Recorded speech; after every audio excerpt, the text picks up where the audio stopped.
2019년 수요 예배 시에는 2018년도에 오전 예배 때 했던 예레미야서를 이어받아서 계속해서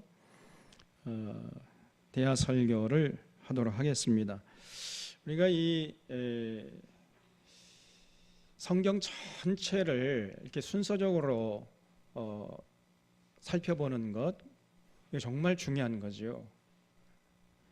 그래서 오늘날 이렇게 한국 교회에서 설교가 많이 강단에서 되어지고 있습니다만은 이렇게 연대기 순으로 차례대로 설교하는 교회가 그렇게 많지 않습니다. 그렇기 때문에 그런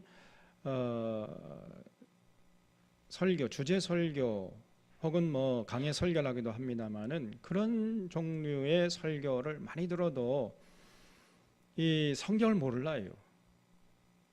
당시에는 은혜 받는 것 같은데 돌아서면은 전혀 성경을 모릅니다. 그리고 성경을 통해 계시하시는 하나님이 어떤 분이신지를 종합적으로 알 수가 없어요. 그래서 이렇게 연대기 순으로 전체적으로 차례대로 순서대로 연대기 순으로 하는 게 굉장히 중요한 것입니다. 조금 좀 지루한 면도 있고 또 그렇습니다만은 그러나 이것이 우리의 신앙에 다 남는 거지요. 그래서 우리가 이제 특별히 예언서 같은 거 쭉 하다 보면은 맨날 뭐 그냥 하나님이 화를 내시고 그냥 막 분노하시고 저주하겠다고 그러시고 이런 얘기를 좀 안 들었으면 좋겠지요. 맨날 잘 된다 복 준다 이런 얘기 좀 듣고 싶은데 근데 이제 이런 얘기들도 들어야 됩니다. 이 성인들은 갓난아기들은 막 그냥 뭐 사탕 주고 뭐 빵 사주고 그러면 좋아해요. 그러나 성인들은 그렇지 않습니다. 뜻을 구하는 것이고 가치를 추구하는 것이고 의미를 추구하잖아요. 그래서 우리가 신앙의 성인 되기 위해서는 바로 이런 성경책을 읽으면서 반면 교사로 삼고 우리는 저렇게 하면 안 되겠구나. 하나님이 어떨 때 저렇게 분노하시는구나. 잘 알고 그 하나님의 심정을 헤아릴 줄 알아야 되고요. 또 왜 저 이스라엘 백성들이 저렇게 하나님 택한 백성임에도 불구하고 하나님을 그렇게 분노케 했는지 그 원인이 뭔지 이걸 명확하게 깨달아 알 수 있어야 됩니다. 그래야 우리가 이 땅에 사는 동안 제대로 하나님을 섬겨서 하나님 기쁘게 하고 하나님 주시는 복을 온전히 누릴 수가 있기 때문이죠. 그래서 정말 이 예레미야서 이 예언서들뿐 아니라 그 예언서들 정말 우리가 심각하게 한 귀로 듣고 한 귀로 흘리지 말고 정말 심각하게 듣고 마음속에 새겨야 할 이유가 여기 있는 것이죠. 자, 오늘 그래서 지난 해에 7장까지 했는데 이제 8장 1절을 보겠습니다. 여호와의 말씀이니라. 그때에 사람들이 유다 왕들의 뼈와 그의 지도자들의 뼈와 제사장들의 뼈와 선지자들의 뼈와 예루살렘 주민의 뼈를 그 무덤에서 끌어낼 것이다 그랬죠. 여기서 그때라는 말은 하나님의 심판의 날이란 말이죠. 조금 더 거슬러 올라가면은 7장 29절 이하와 연결됩니다. 그래서 하나님께서 이제 이스라엘 백성들 그들의 삶을 보고 분노하시는 그날 그런 말이죠.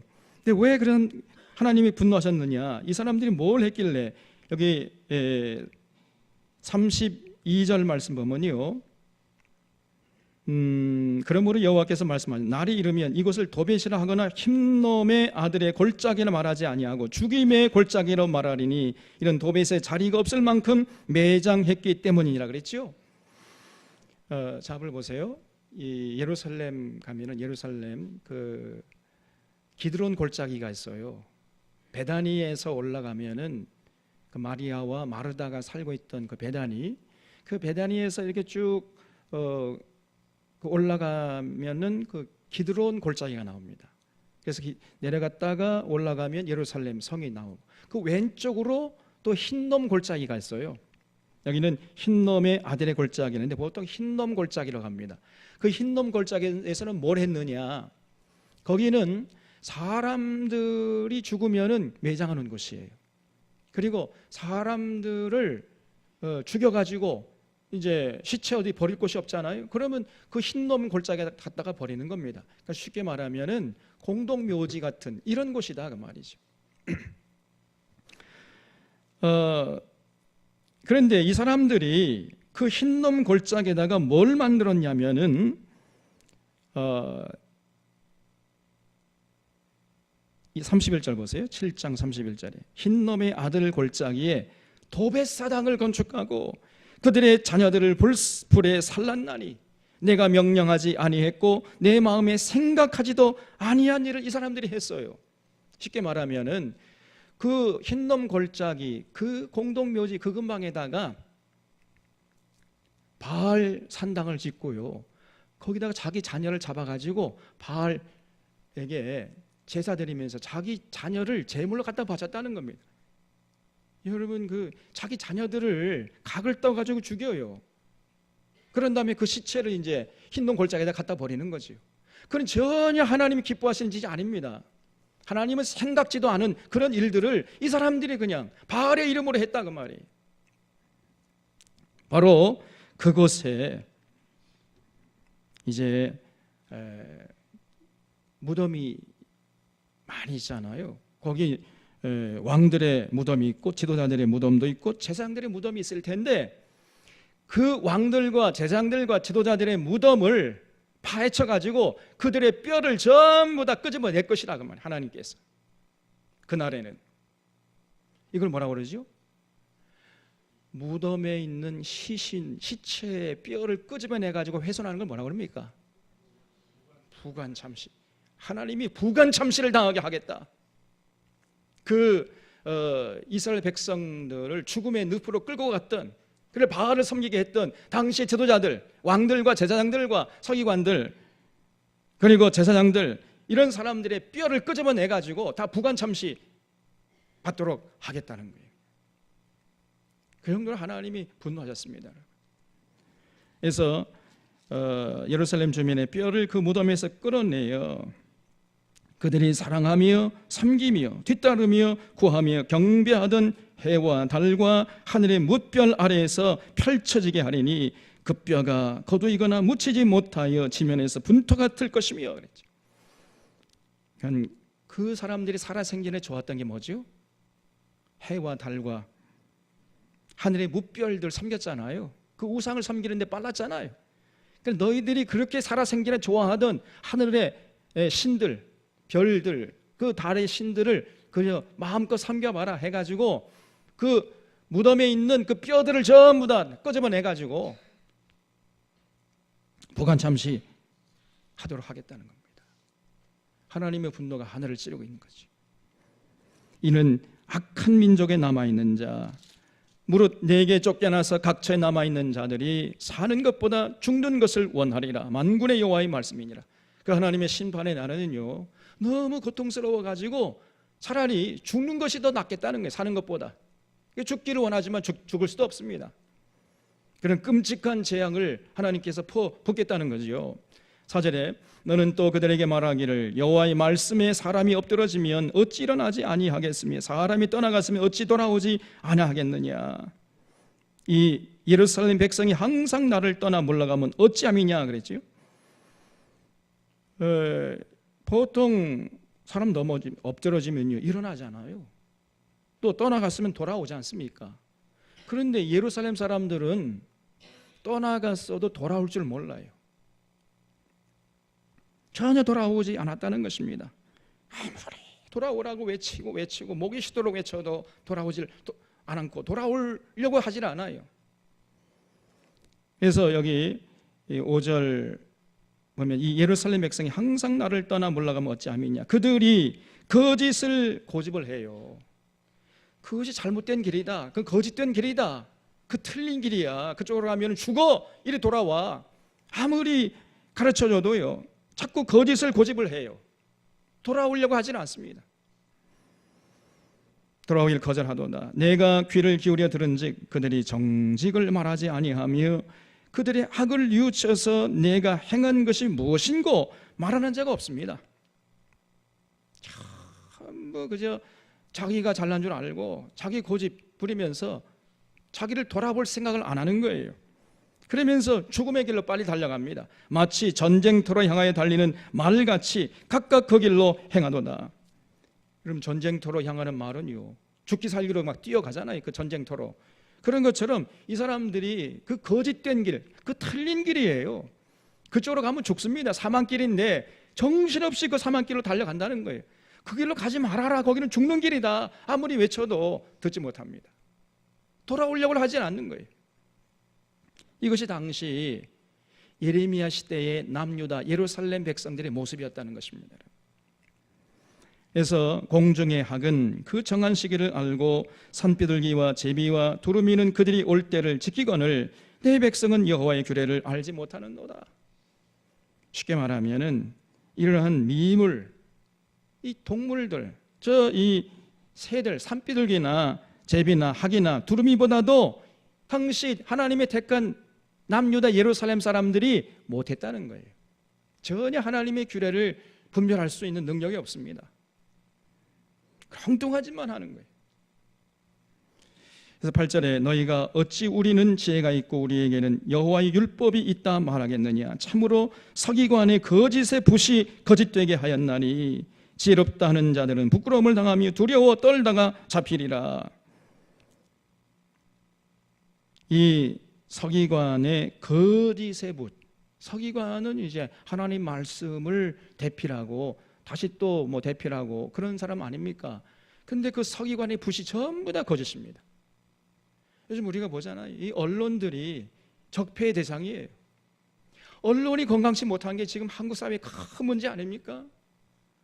이 정치인들, 타락한 정치인들의 말을 그대로 베껴 써가지고 그것이 마치 참인 양 이러고 외치는 이런 거짓 언론들이 많아요. 이게 문제거든요.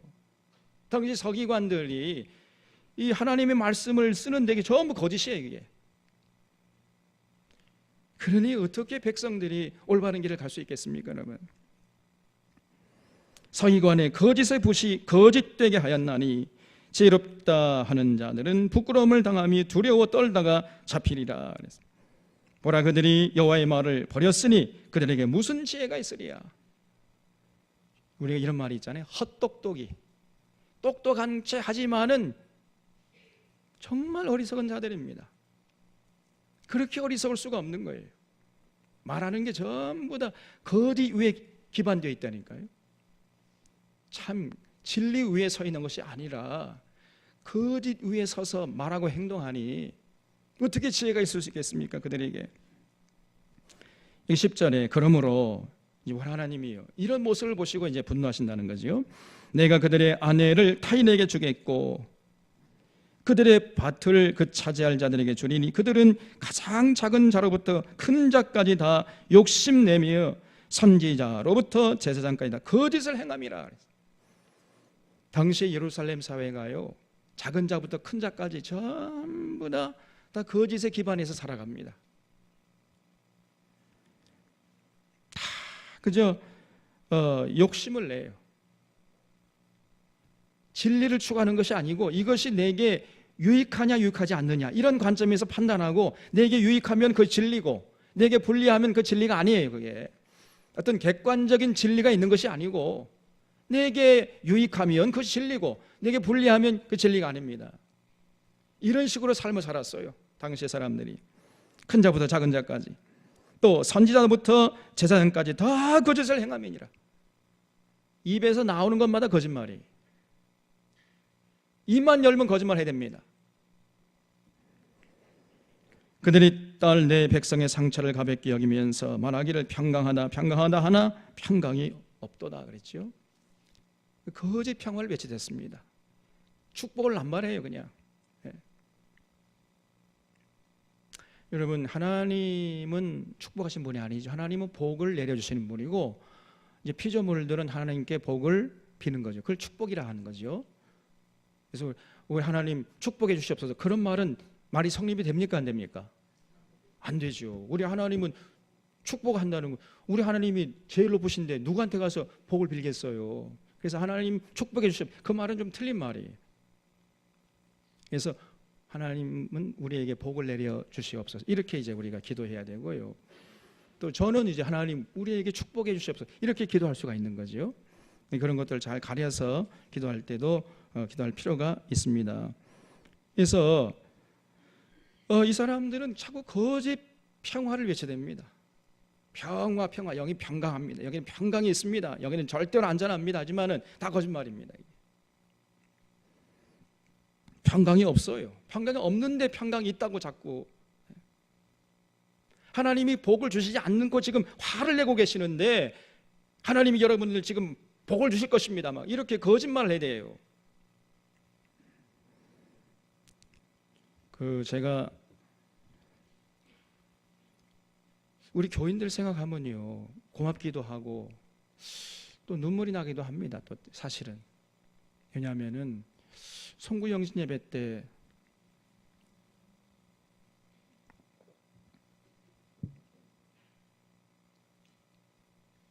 우리는 성경 뽑기 그런 거 했습니까? 안 했습니까? 그런 거 안 했죠. 또 뭐 다른 웬만한 교회에서는요 한 가지 나고 축복 기도 받아요. 머리 대고 이렇게 축복 기도 그런 거 했습니까? 안 했습니까? 그런 것도 안 했죠. 또 선물도 뭐 줬습니까? 안 줬습니까? 뭐 새해 뭐 무슨 선물 그런 거 하나도 안 했는데도 여러분 나오셨거든요. 왜 나오셨습니까, 여러분? 그런 거 다 안 하는데 다른 게 다 그런 거 하거든요. 신년에 여러분의 가정에게 주신 하나님의 말씀이다. 제비뽑기 하고 뭐 가정씩 한 가지씩 나와가지고 헌금 바치고 축복기도 받고. 근데 우리 그런 거 안 하잖아요. 그런데도 나오는 걸 보면 신기해요, 참. 그리고 여러분 고맙기도 하고 또 안쓰럽기도 하고.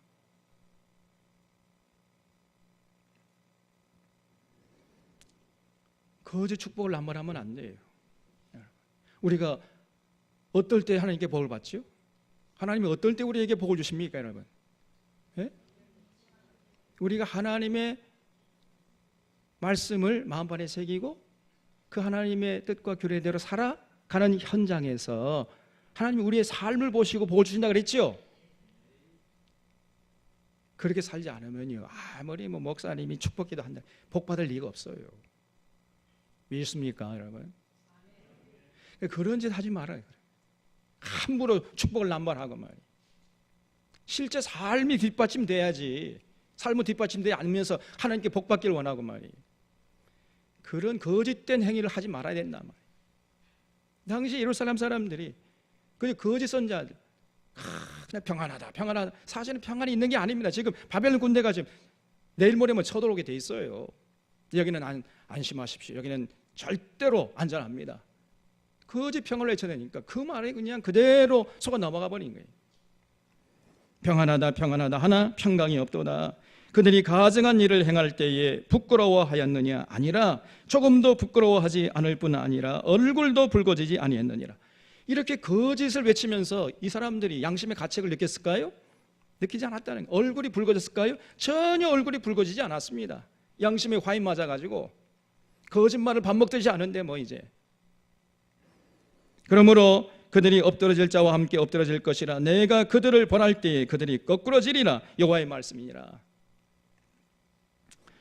13절에 보면 여호와의 말씀이니라. 내가 그들을 진멸하리니 포도나무에 포도가 없을 것이며 무화과 나무에 무화과가 없을 것이며 그 잎사귀가 마를 것이라. 내가 그들에게 준 것이 없어지리라 하셨나니 우리가 어찌 가만 앉았으리야 그랬죠. 우리 하나님이 이제 그 예루살렘을 진멸하기로 작정하셨습니다. 그래서 포도나무에 포도가 없을 것이다 그랬어요. 이 포도나무는 뭡니까? 포도 열리는 나무예요. 포도 열리는 나무. 그러니까 열매, 그러니까 먹을 것이 다 떨어지게 하겠다는 게 굶주리게 하겠다 그런 말이죠. 무화과 나무에 무화과가 없을 것이며 그 잎사귀가 마를 것이다. 그래서 가뭄을 보내고 그 기근을 보내시겠다는 겁니다. 그래서 이 사람들이 어떻게 반응을 하냐면은 우리가 어찌 가만히 앉았으리야. 모일지어다 우리가 견고한 성읍으로 돌아가서 거기에서 멸망하자. 이게 무슨 뜻이냐? 이 14절 말씀, 여러분 성경을 읽다가 이게 이해가 잘 안 되면요, 반드시 그걸 이해하고 넘어가셔야 돼요. 또 다른 번역본을 한번 찾아보면 됩니다. 여러분 인터넷이 다 발달되어 있기 때문에 인터넷 그 성경 그 대한성서공회 쳐서 한번 들어가 봐요. 대한성서공회. 그러면 대한성서공회에서 이렇게 인터넷으로 띄워주는 성경이 있어요. 그 성경에는 개정개역, 한글 개역판도 있고요. 그다음에 새번역판도 있고 공동번역판도 있고, 한 번역판이 대여섯 개 쭉 나옵니다. 그래서 이게 무슨 뜻인지 잘 이해가 어렵거든. 인터넷 들어가 가지고 대조를 해보면은 뜻이 명확하게 드러나요. 그렇게 성경을 읽어 가셔야 돼. 그냥 대충 이해가 안 돼도 넘어가면 안 됩니다. 성경은 단 한 구절도 뜻이 없이 그냥 무의미하게 기록된 부분이 없다니까요. 반드시 의미가 있는 것입니다. 그래서 이해가 안 되면은 그 대조, 다른 성경 번역본을 대조해 가면서 이해하고 넘어가셔야 돼. 그래서 이게 14절 말씀이 무슨 뜻이냐면은 하나님이 이렇게 기근과 굶주림, 가뭄을 보내시니 이 사람들이 다 굶어 죽게 생겼어요. 그러니까 여기에 우리가 가만히 앉아서 죽기보다는 차라리 그냥 예루살렘 성에 들어가서 죽더라도 거기서 죽자, 이런 얘기예요. 우리가 어찌 가만히 앉았으리야. 모일지어다 우리가 견고한 성읍으로 돌아가서 거기서 멸망하자. 한번 모여보자. 우리가 이렇게 앉아서 그냥 죽을 바에는 차라리 죽더라도 예루살렘 성에 들어가서 거기서 죽자. 이럴 정도로 끔찍한 상황이 전개된다는 겁니다. 우리가 여호와께 범죄하였으므로 우리 하나님 여호와께서 우리를 멸하시며 우리에게 독한 물을 마시게 하심이라. 우리가 평강을 바라나 좋은 것이 없으며 고침을 입을 때를 바라나 놀라운 뿐이로다. 그 말에 부르짖음이 단에서부터 들리고, 여기 말이라는 것은 바벨론 군인들이 탄 말이죠. 이 바벨론 군대가 쳐들어온다는 겁니다. 그 부르짖음이 단에서부터 들리고 준마들이 우는 소리에 온 땅이 진동하며 그들이 이르러 이 땅과 그 소유와 성읍과 그 중에 주민을 삼켰도다. 그래서 그 예루살렘 성에 가봐도요, 거기도 역시 마찬가지로 참 평강이 없습니다. 이제 조만간에 바벨론 군들이 쳐들어올 것입니다. 17절에 여호와의 말씀이니라. 내가 술법으로도 제어할 수 없는 뱀과 독사를 너희 가운데 보내리니 그것들이 너희를 물리라 하시도다 그랬죠. 과거에 출애굽할 때 이스라엘 백성들 이제 모세가 지팡이를 뱀으로 만들어 버리니까 술사들도 지팡이를 뱀으로 만들었죠. 근데 그때와는 달리 그 술법으로도 제어할 수 없는 뱀과 독사들을 보내겠다는 거예요, 하나님께서. 그래서 18절에 슬프다 나의 근심이여 어떻게 위로를 받을 수 있을까. 그러니까 이 예레미야가 이러한 자신의 사랑하는 동족 예루살렘이 당할 그 민족적인 재앙을 앞에 두고 마음이 참 아팠던 겁니다. 그래서 이 예레미야가 아주 번뇌를 했어요. 슬프다 나의 근심이요. 그러니까 예레미야는 자기의 문제 때문에 걱정하고 근심하고 밤잠을 못 잔 게 아니고요, 자기의 사랑하는 동족 예루살렘 사람들이 당할 그 고난을 생각하니까 눈물이 앞을 가리고 밤에 잠이 안 오는 것입니다. 우리가 그 정도 수준이 되어야 돼. 내 문제가 없으니까 나는 아이고 좋다, 하나님께 나 복 받았다, 그리고 이웃이 당하는 어려움과 고난에 대해서 전혀 무지하고 이 나라와 민족은 어떻게 되는가 관심도 없고 그저 복이나 달라 그러고 사업 잘 되면은 그것을 만족하고, 이 정도 수준 가지고서는요, 이건 믿는 자라고 할 수가 없는 겁니다. 적어도 예레미야처럼 자기 문제뿐 아니라 이웃의 문제, 그리고 공동체의 문제, 나가서 이 민족의 문제, 이 나라와 이 민족이 과연 어떻게 될 것인가, 그를 놓고 고민을 하면서 하나님의 뜻을 구하고 그 동족이 나아갈 길을 바라보면서 걱정하고 근심하는 이런 모습이 좀 우리에게 있어야 된다 그 말이에요. 우리 사랑하는 서론의 교우들은 바로 이런 성숙한 모습으로 하나님 앞에 설 수 있기를 주님의 이름으로 부탁을 드립니다. 여러분, 이 선지자의, 이 예레미야 선지자의 심정을 우리가 좀 느껴야 돼요. 이 예레미야 심정의, 이 예레미야의 심정이 바로 하나님의 심정이었거든요. 그게. 그래서 내 마음이 병들었도다 그랬어요. 내 마음이 너무 마음이 아픈 거예요. 그냥 지금 우리 한국교회를 바라보면요, 마음이 아프잖아요. 지금 이단들은 득세하고 있고 한국교회는 점점 무너져 가고 있습니다. 지금 그런 걸 보면서 우리가 아파해야 돼요. 또 분노해야 됩니다. 여러분, 누가 과연 예수 그리스도의 피값을 세운 이 교회를 이렇게 무너뜨리는가? 그걸 보면서 분노할 줄 알고 근심할 줄 알아야 돼. 아이고, 우리 교회는 뭐 부흥하니까 염려, 이런 수준이 되면 안 됩니다. 그렇으면요, 우리가 저 종합교회에서 나올 필요도 없어요. 나오지도 않았을 겁니다. 그 정도 수준이 아니에요. 들고 부른 사람 교회가.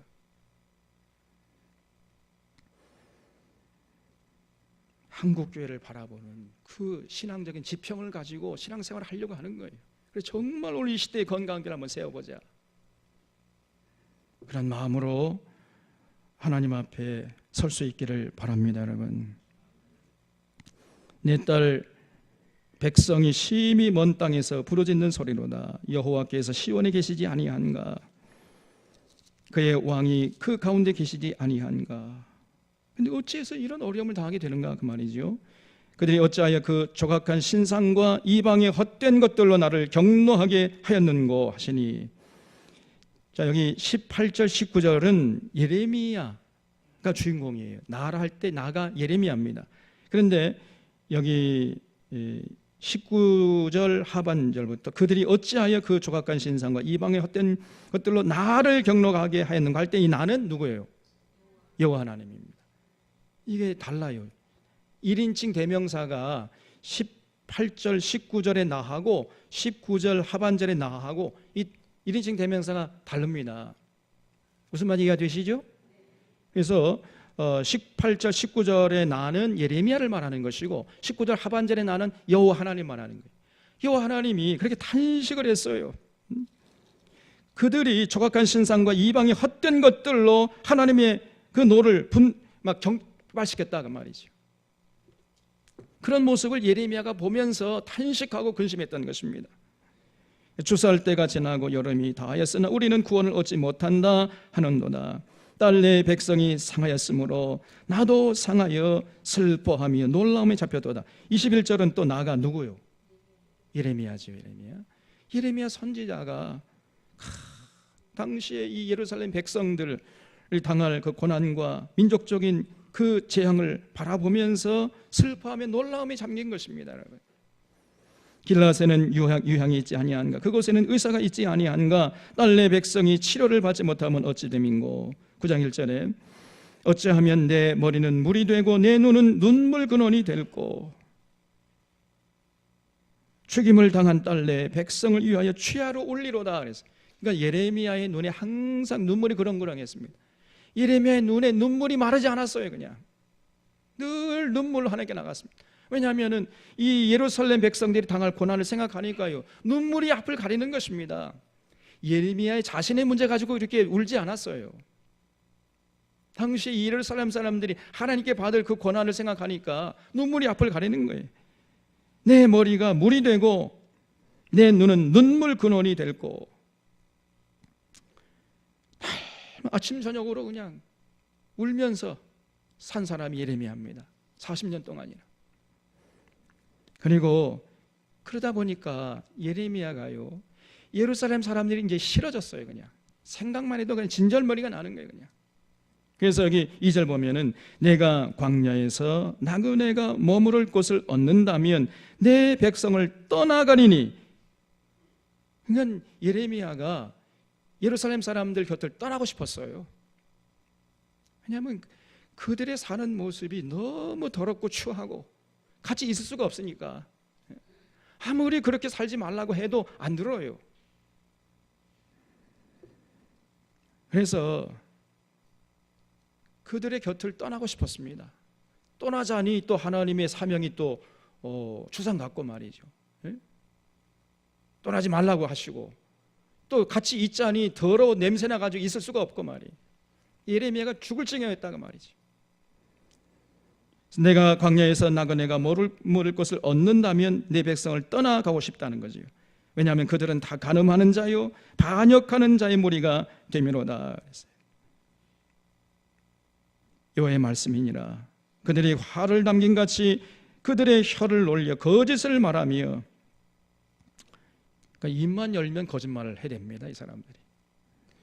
그들이 이 땅에서 강상하나 진실하지 아니하고 악에서 악으로 진행하며 또 나를 알지 못하느니라. 전혀 하나님 알지 못해요. 하나님을 떠나니까, 하나님 알지 못하니까 그들은 자기 중심적으로 자기 유익함이 수단방법 가리지 않고 온갖 거짓과 술수로 살았단 말이죠. 입만 열면 거짓말을 해댑니다. 진실하지가 못해요. 그러므로 4절에 보면 너희는 각기 이웃을 조심하며 어떤 형제든지 믿지 말라. 근데 줄쳐보세요.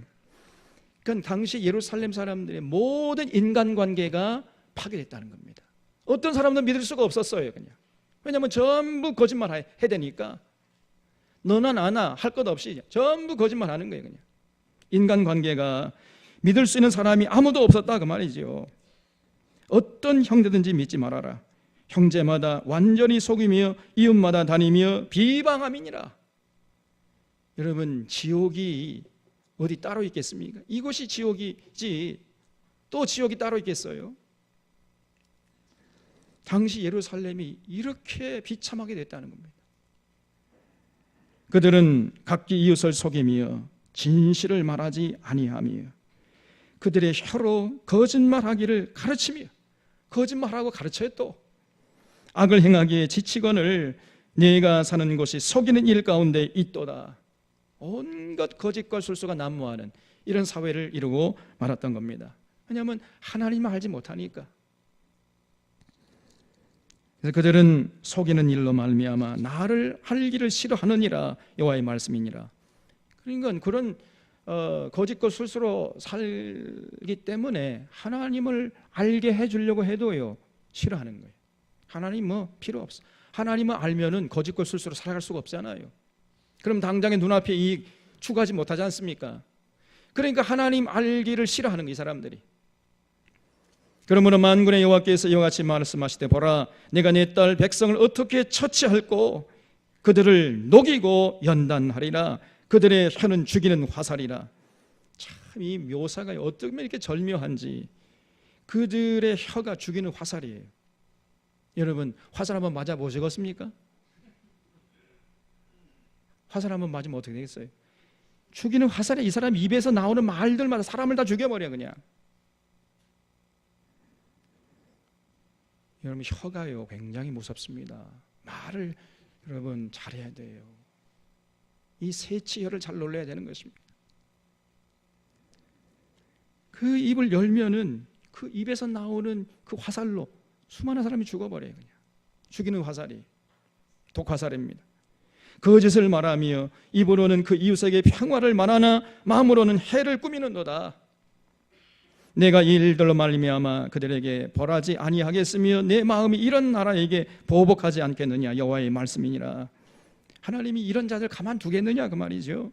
내가 산들을 위하여 울며 부르짖으며 광야 목장을 위하여 슬퍼하니 이는 그것들이 불에 탔으므로 지나는 자가 없으며 거기서 가축의 소리가 들리지 아니하며 공중의 새도 짐승도 다 도망하여 없어졌음이라. 내가 예루살렘을 무더기로 만들며 승냥이 굴이 되게 하겠고 유다의 성읍들을 황폐하게 하여 주민이 없게 하리라. 이제 하나님이 가만두지 않겠다는 겁니다. 예루살렘 더 이상 예루살렘이 아니에요. 자, 그러면 이 사람들이 왜 이렇게 됐을까요? 하나님의 택한 백성들이면서도 불구하고 그 근본적인 원인이 무엇이냐? 12절입니다, 여러분. 우리 같이 12절 읽겠습니다. 시작. 지혜가 있어서 이 일을 깨달을 만한 자가 누구며 여호와의 입의 말씀을 받아서 선포할 자가 누구인고 그랬죠. 이것 때문이라는 거예요. 당시에 지혜자가 없어요. 또 여호와 입의 말씀을 받아서 올바로 전해주는, 올바로 선포해주는 사람이 없었다는 겁니다. 그러니까 이 사람들이 당연히 하나님을 알 수가 없었고, 그러니까 하나님 앞에서 죽을 짓만 하면서도 자기들이 죽을 짓을 하는지조차 몰랐다 그 말이에요. 당시 지혜자가 없어요. 하나님 말씀, 입의 말씀을 받아서 올바로 전해줄 수 있는 그러한 지혜자가 없었던 겁니다. 쉽게 말하면 올바른 목회자, 올바른 예언자가 없었다는 겁니다. 전부 거짓과 술수로 목회하고, 거짓과 술, 예언이 다 거짓말이에요. 여러분, 그래서 오늘 이 시대에도 오늘 한국 교회가 왜 이렇게 되는가? 이렇게 올바로 하나님 말씀을 전하는 자가 많지 않아요. 정말 이 목숨 걸고 하나님 말씀을 선포해서 교인들 하여금 하나님의 뜻을 총체적으로 알게 하려고 하는 이런 목회자가 많지 않습니다. 그냥 목회 성공, 어떻게든지 사람들 많이 불러 모아가지고 그냥 막 몇천 명, 몇만 명 모아가지고 내가 목회 성공했다, 큰 교회 이루었다, 여기에 관심이 많은 거예요. 저도 옛날에 그런 생각을 했었습니다. 근데 제가 가만히 생각해 보니 그게 의미가 없습니다. 예수님 말씀에 의하면은 제가 이 말씀 깜짝 놀랐어요. 내가 막 천방지축 다니면서 수많은 사람들 교회 안으로 불러 놓아놓고, 그리고 배나 더 지옥 자식이 되게 하는도다. 너도 천국 못 가고 천국 갈 사람들을 배나 더 지옥 자식이 되게 하는도다. 예수님의 탄식 아닙니까? 그럼 몇천 명, 몇만 명 불러 모은 게 무슨 의미가 있느냐 그 말이에요. 오늘날 이 대형 교회가 가장 문제 중에 뭔지 아닙니까?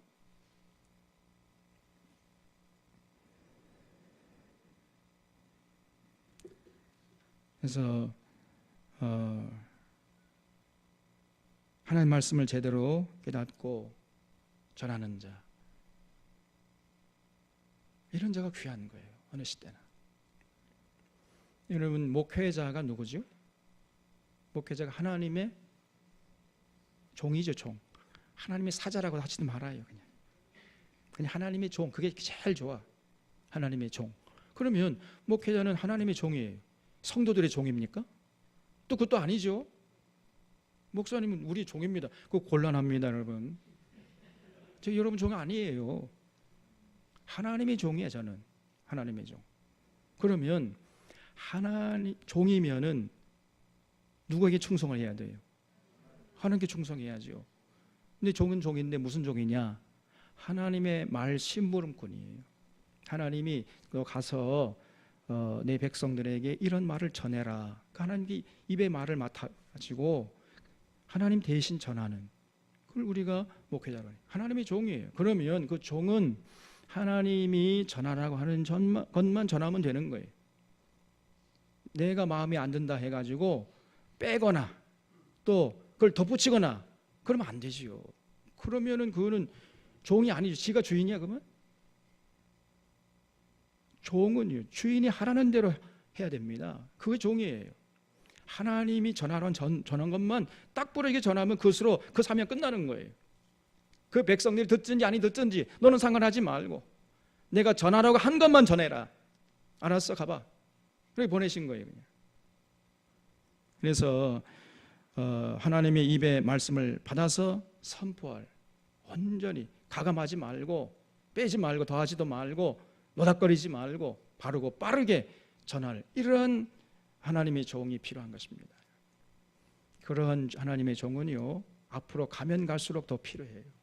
여러분의 자녀들 그러한 정말 아주 올곧고 정직하고 성실하고 그런 자녀가 있으면요, 신학교 보내세요. 그래서 목회자 만들어 가지고 이렇게 하나님 말씀을, 입의 말씀을 받아서 올바로 선포할 수 있도록 그렇게 좀 만들라고 말이에요. 제가 우리 아들에게, 야 아들아 너 신학교 좀 가라 그랬더니요, 아빠 나보고 신학교 가라고 하지 마라 한마디 하고는요, 다시 한번 생각해 볼래? 싫다니까 그러네.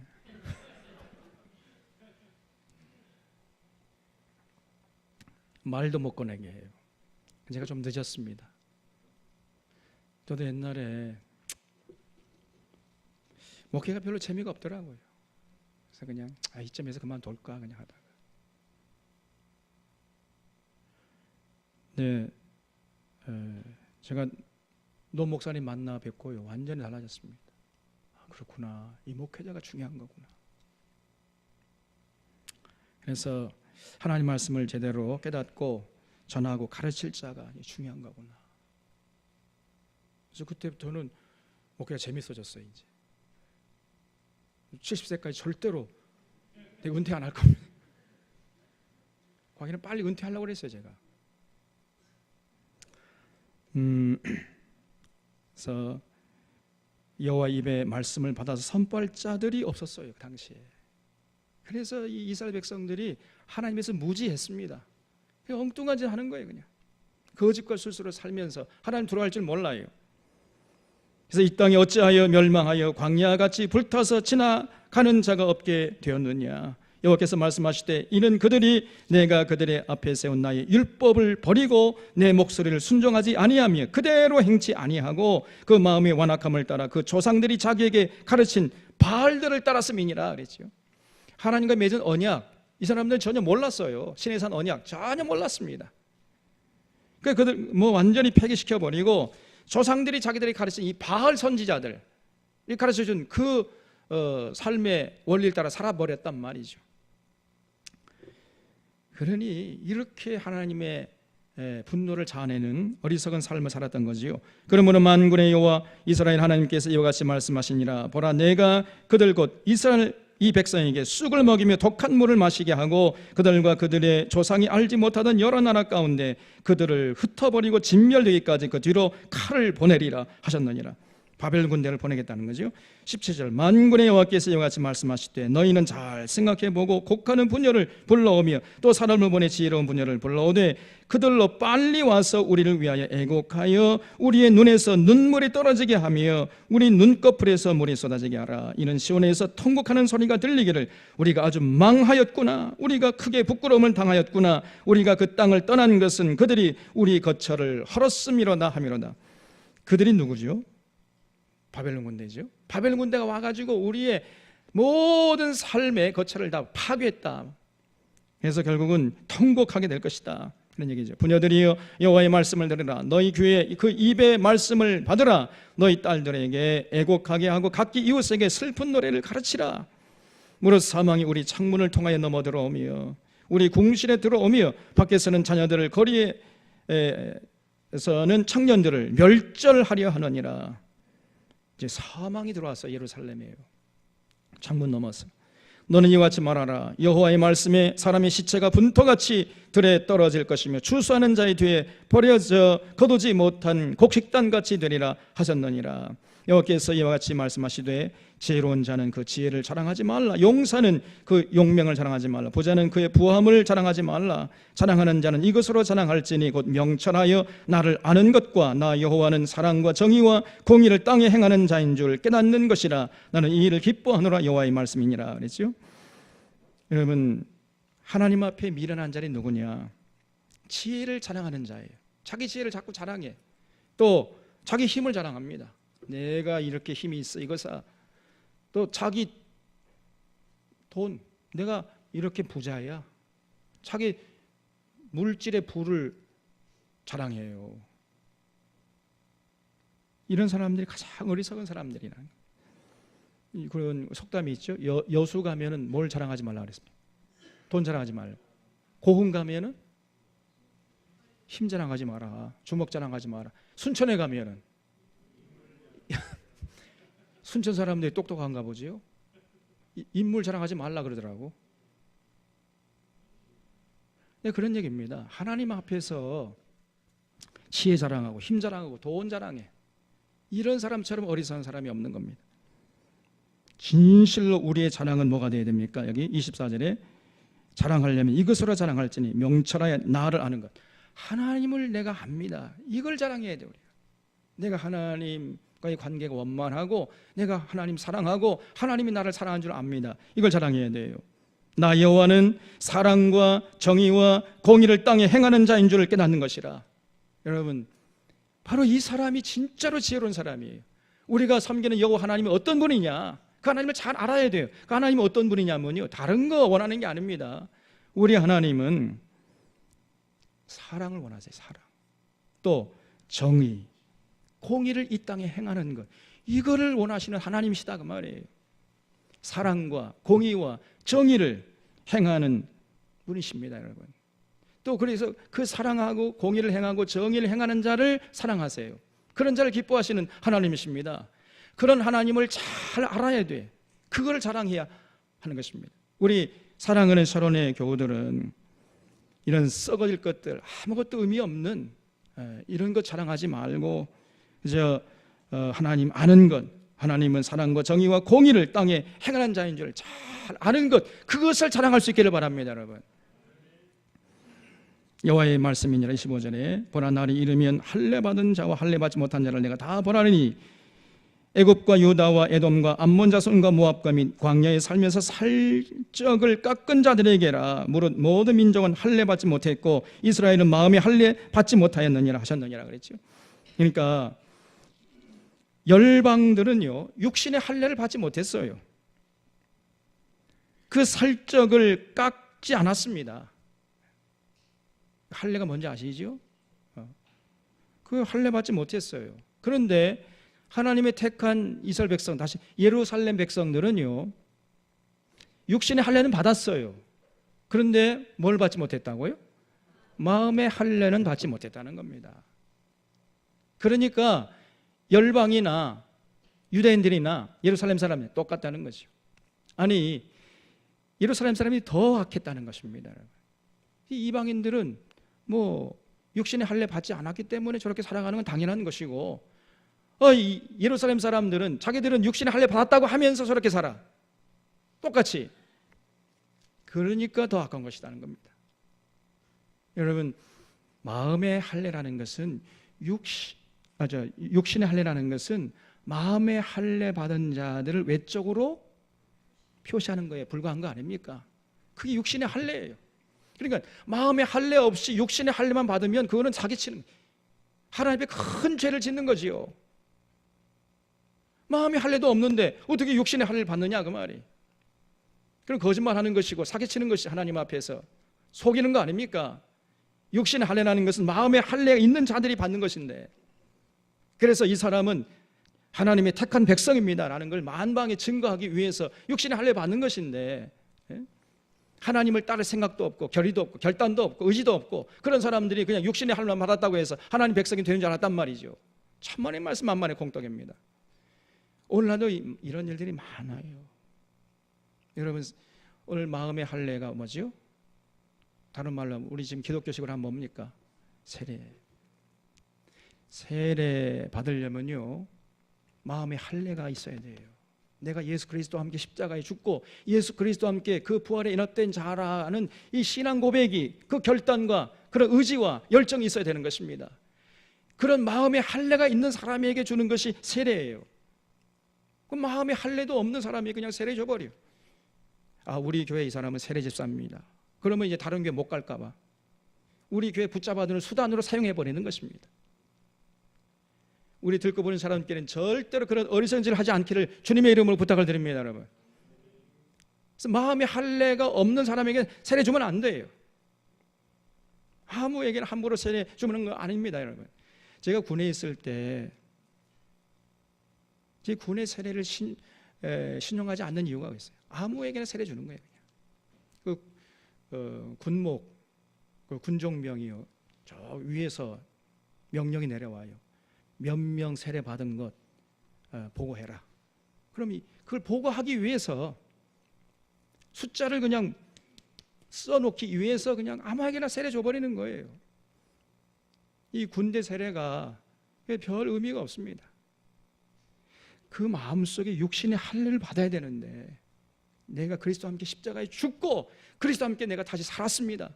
그런 거듭남의 체험이 있어야 되는데, 그래서 내가 이때 사나 죽으나 주의 것입니다. 내가 이제부터 산날 동안까지 주님의 뜻을 받들어서 살겠나이다. 이런 결단과 의지가 있는 자에게 주는 것이 세례인데 그냥 아무나 줘버려요.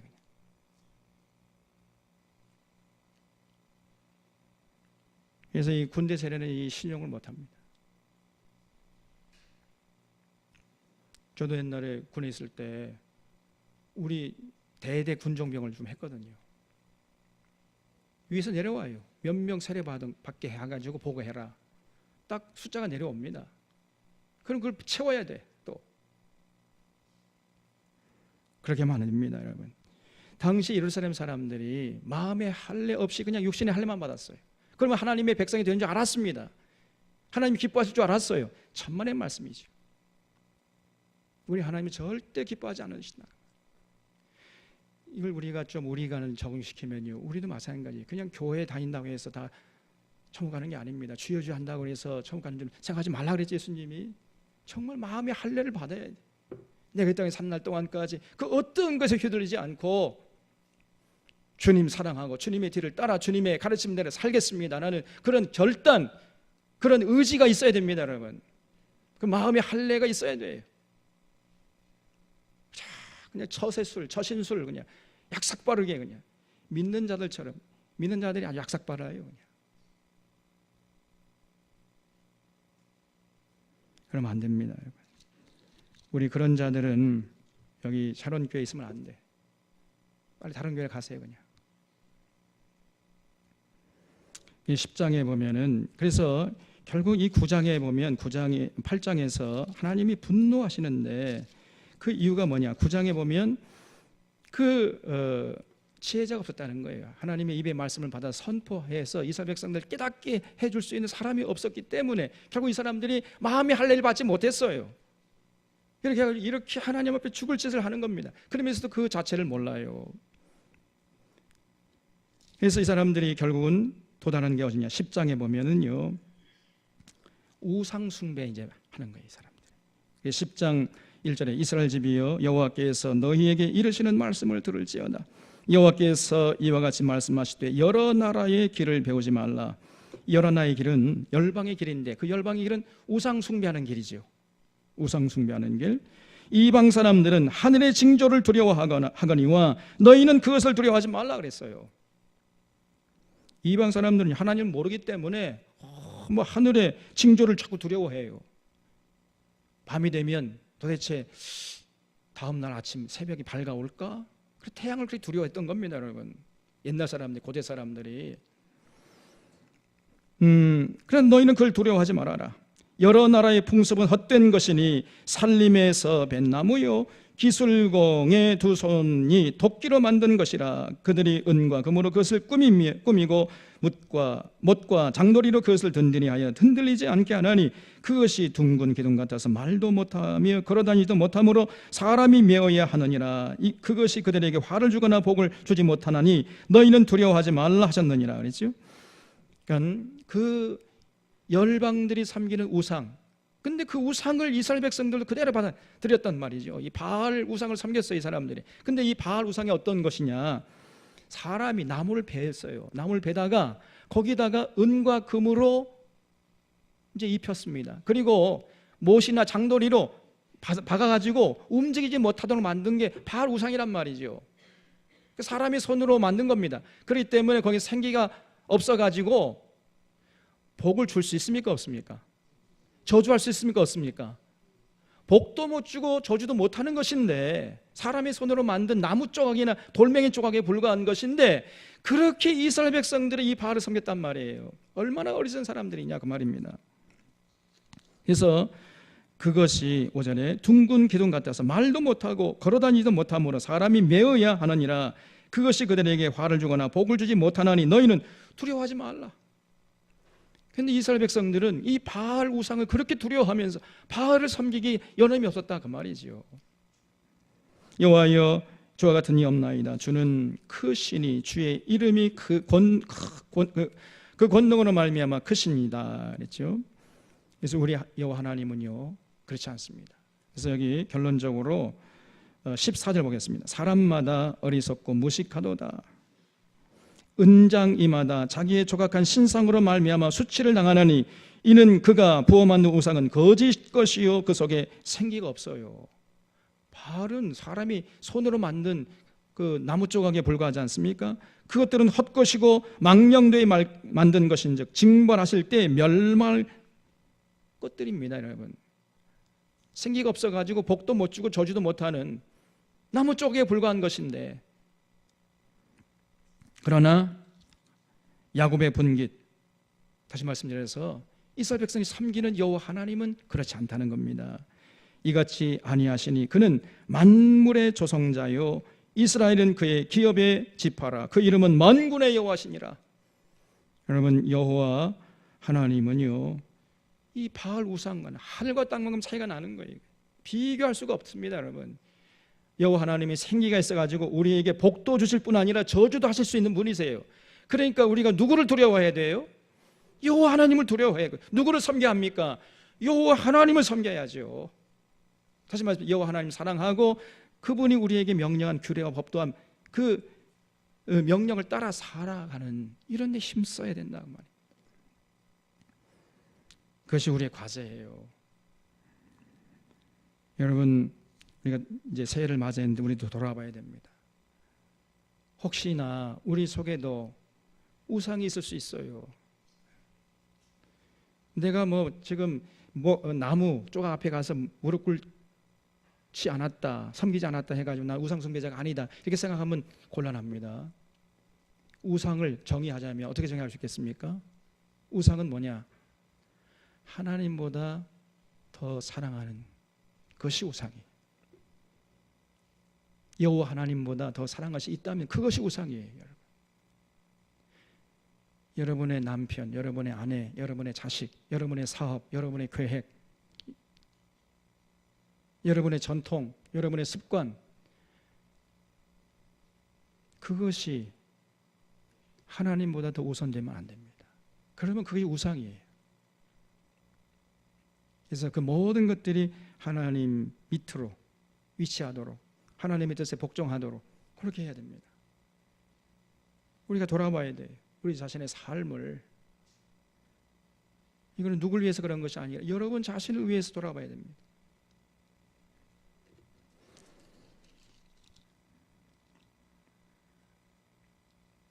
그래서 여기 23절 25절 말씀 보면 예레미야가 눈물로 기도합니다. 여호와여, 내가 알거니와 사람의 길이 자신에게 있지 아니하니 걸음을 지도함이 걷는 자에게 있지 아니하니이다. 이게 무슨 말이에요? 사람이 자기 운명의 주인이 아니라는 것을 예레미야가 깨달았다는 거예요. 여러분, 이것을 깨달아야 돼요. 내가 내 삶의 주인이 아니구나. 내 삶의 주인은 하나님이시구나. 이걸 깨달아야 됩니다. 그래서 아무도 내가 스스로 내 삶을 내가 어찌하지 못하는구나. 나보다 더 크신 분이, 그 하나님이 나의 삶을 이끌어 가시는구나. 이걸 깨달아야 됩니다. 이 사람이 성숙한 사람이고 철이 든 사람이에요.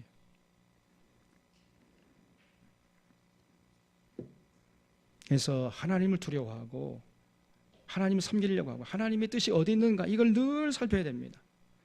우리가 우리 뜻대로 할 수 있는 게 없습니다. 여러분, 내 삶의 주인공이 내가 아니에요. 우리 하나님이 허락하셔야 또 할 수 있는 것이고, 우리가 아무리 마음으로 계획이 날지라도 우리의 발걸음을 인도하시는 분은 누구예요? 여호와 하나님이세요. 그분을 인정하고, 그래서 그분 사랑하고 그분의 뜻을 살피려고 애를 써야 한다. 이것이 지혜로운 사람이다. 이 예레미야가 그랬던 거예요. 그래서 여호와여, 나를 징계하옵시되 너그러이 하시고 진노로 하지 마옵소서. 주께서 내가 없어지게 하실까 두려워하나이다. 그래서 하나님, 이제 우리들, 이 이스라엘 백성들 불쌍히 여겨주셔서 하나님의 진노하시되 조금만 진노를 베풀어 주십시오. 그리고 하나님의 남은 진노는 전부 다 어디다 쏟아 부어달라 그 말이에요. 25절 보면 주를 알지 못하는 이방 사람들과 주의 이름으로 기도하지 아니하는 족속들에게 주의 분노를 부어 주옵소서. 진짜 우리 주님의 분노를 쏟아부을 대상은 우리들이 아니고 저 이방인들입니다. 이렇게 이제 예레미야가 기도했던 것입니다. 하나님, 제가 이제 하나님 잘 우리 섬길 테니까 우리의 허물과 죄를 용서해 주시고 분노를 쏟아붓더라도 조금만 쏟아부으시고 진짜 저 이방인들에게 하나님의 분노를 쏟아부어 주시옵소서. 이렇게 예레미야가 기도했다고 말입니다. 이해가 되십니까 여기? 그래서 우리가 정말 이 땅에 사는 날 동안까지 특별히 올 한 해 하나님이 허락하신 귀한 해를 나는 하루하루 살아갈 동안에 마음의 할례 받아야 됩니다. 정말로 이 썩어질 것, 세상 것에 연연하지 말고 요 하나님 똑바로 주목하고 그 하나님 사랑하고 그 하나님의 뜻을 받들어 살려고 하는 이런 결연한 결단 가지고 이제 하루하루 새해를 충실하게 살아가는 여러분과 저의 삶이 될 수 있기를 주님의 이름으로 축원합니다.